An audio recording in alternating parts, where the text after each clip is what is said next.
Alors que les plastiques en tout genre envahissent nos maisons, certaines sociétés choisissent de retourner à des matériaux plus naturels. C'est le cas de la marque Ecobo, qui a opté pour une matière première pour le moins surprenante. Ecobo, c'est une marque de produits d'objets de décoration qui a la particularité d'être tous fabriqués en bambou. Nous fabriquons essentiellement des produits pour l'art de la table, mais nous faisons également des accessoires de salle de bain, du rangement, tous des accessoires du quotidien qui puissent embellir et être utiles dans une maison. Saladiers, bols, assiettes ou même distributeurs de mouchoirs, tout semble possible avec ce matériau unique aux caractéristiques idéales.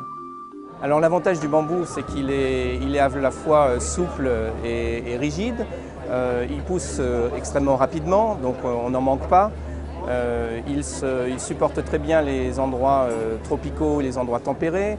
Il n'a pas peur de l'eau, donc c'est un matériau vraiment passe-partout. On appelle ça souvent une herbe insolite. Ce matériau passe-partout offre donc de multiples possibilités d'utilisation. La société Zanzibar distribue ainsi du linge confectionné à base de bambou. Depuis 1996, on a des collections de linge de maison, linge de table, linge de lit, essentiellement en lin et en métis lin coton. Puis on a rencontré à un moment le produit qui est le bambou. Donc on a rencontré une société qui fabrique du linge de toilette en fibre de bambou et on a commencé à distribuer ces produits-là, donc ce linge de toilette également.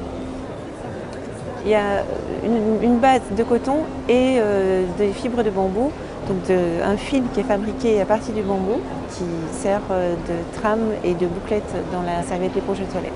Après quelques transformations, le bambou offre donc une matière unique. Le linge obtenu n'a alors rien à envier au tissu classique en coton ou en lin. L'éponge de bambou, c'est un produit qui est très brillant, très soyeux. Donc ça, c'est déjà un grand avantage, un grand plaisir, je dirais, à l'utiliser. Il est 4 fois plus absorbant que le coton. Donc ça donne des serviettes très absorbantes et en même temps légères, puisqu'on n'est pas obligé d'avoir une grosse éponge pour avoir l'absorption.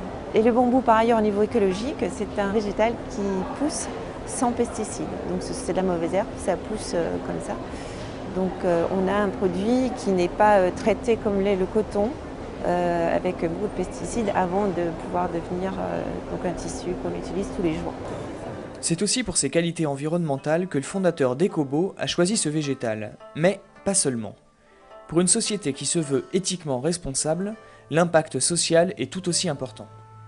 On a choisi le bambou comme matière de prédilection parce que c'est une matière qui est rapidement renouvelable et qu'on peut travailler de manière différente et qui fait vivre beaucoup de communautés artisanales. Nous travaillons directement avec des communautés artisanales au Vietnam qui déjà travaillaient le bambou de manière traditionnelle et ce qu'on a essayé d'apporter, c'est un design plus contemporain et surtout monter le niveau de qualité, ce qui permet une pérennité dans les commandes et donc leur niveau de vie augmente avec nos ventes.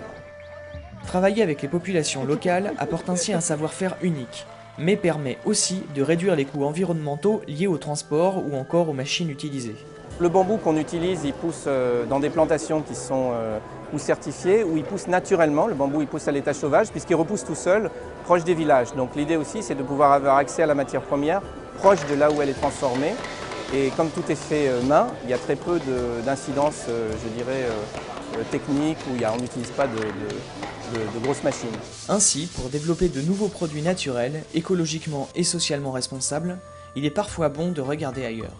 L'idée d'Ecobo est venue lors d'un tour du monde que j'ai fait, qui a duré 2 ans, et où j'ai vu justement la versatilité et tous les atouts qu'on pouvait faire avec le bambou dans des villages traditionnels. Et j'ai voulu calquer cela dans notre monde, on dira, plutôt contemporain et de citadin.